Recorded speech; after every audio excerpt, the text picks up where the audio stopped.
segretario di Stato Vaticano, il cardinale Pietro Parolin, è arrivato oggi in regione per il perdon grandi, il perdono grande di Clauzetto. Durante la messa il segretario di Stato ha invitato tutti a pregare per la pace. Natascia Gargano.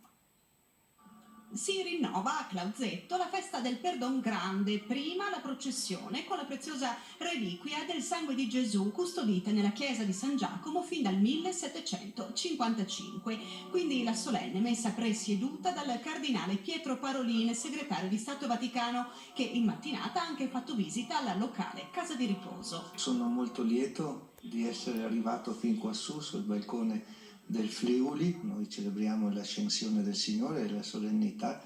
Oggi poi è la festa della mamma anche, e poi questa celebrazione particolare legata al mistero del sangue del Signore, la festa del perdono grande. Io credo che il messaggio deve essere proprio quello: se vogliamo vivere in pace da fratelli, guardando anche un po' non soltanto il Friuli ma il mondo intero, ecco, così lacerato da tanti conflitti, questa non può essere che la strada, quella di perdonarci reciprocamente e di volerci bene. La festa del Perdon Grande ha sempre richiamato a Clauzetto migliaia di pellegrini anche da Austria, Slovenia, Croazia che arrivavano sin qui a piedi. Questi flussi di pellegrini non sono più così molto numerosi, ma c'è comunque ancora oggi una presenza molto forte, molto significativa di fedeli che vengono qui a Clauzetto a venerare questa rarissima reliquia del sangue di Gesù che Clauzetto conserva ormai da tanti secoli. È una cosa molto antica di cui mi parlava mia mamma, che era di Vito d'Asio. C'era tutto il Friuli che arrivava qua, il Gran Perdon,